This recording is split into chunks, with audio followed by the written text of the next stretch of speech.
It kind of looks like I'm giving you a finger, people that work in mental health. So I had a few human thoughts before I went for my walks. I wrote them down. It's 4 points.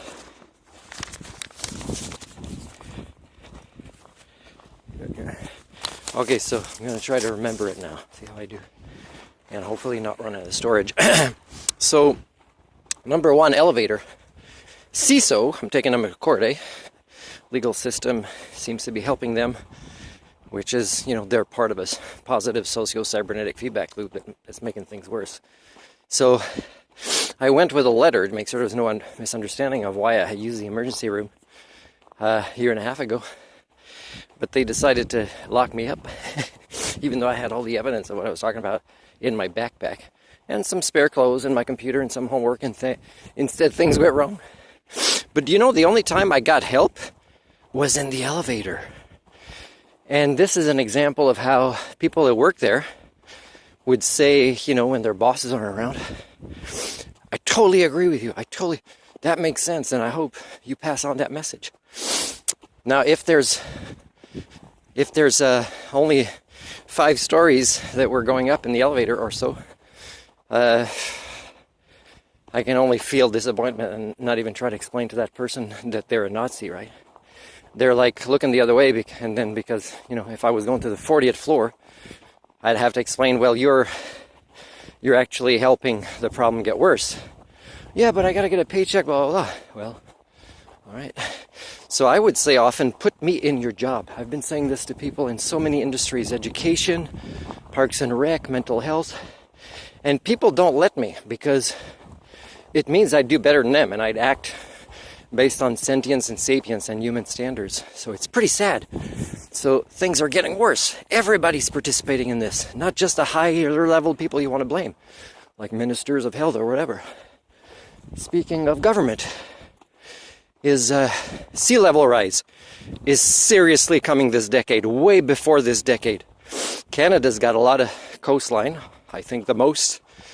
When levels go high and down, it might actually change, but we'll see. Anyways, so right now we have the information, the data, that people should not at all be, buying property near sea level anymore. And yet the prices are going up and people are still...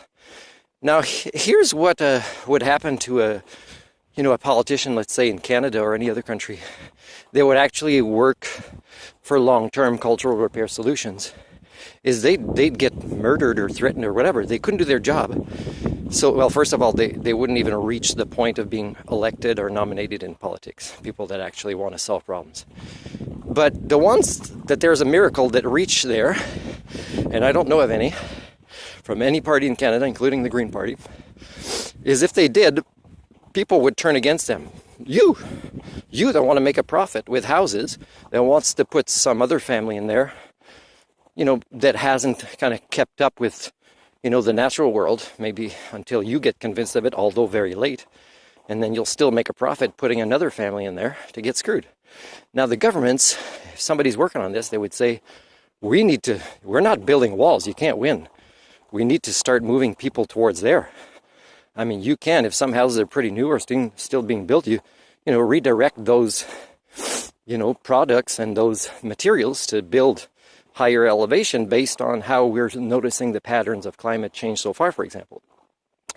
No politician that says this will not be under so much pressure by the elites or the people that pursue money as a religion without, succeeding and making progress at this. So it's pretty sad, right? It's the movie Don't Look Up. So getting back to mental health, CISSSO is that you can pretty much do the same thing. Is that nobody that wants to create negative socio-cybernetic feedback loops, meaning problem solving, would ever be allowed. They wouldn't be allowed. That includes psychiatrists, psychologists, administrators with CISSSO, and even volunteers. I've had people, when I was there being victimized, I had people that came out of retirement and they're like, yeah, no, you're making sense. You're very good with that person that's locked up with you. And when that person acts up because one of the staff does something that was so easy not to do, to not trigger that person, and they both go lock themselves behind doors and call security while I'm there, but within a short time already made the right kind of rapport with that person to calm them down and convince them to go be locked in that other room just to calm down. And I hope this will be in the report of the security guards. And if it's not, then you gotta say what's happening there, because we could put, it'd be an example. It's not just the people working in mental health. Even the security guards, if you put Martin in charge of cultural repair there, they would be working against him. So that's pretty sad. But that's where you're headed. Okay, and you seem to be totally okay. Like people in my family, there's relatives right now that are being victimized or made sicker within the system, and still nobody will let me help for free.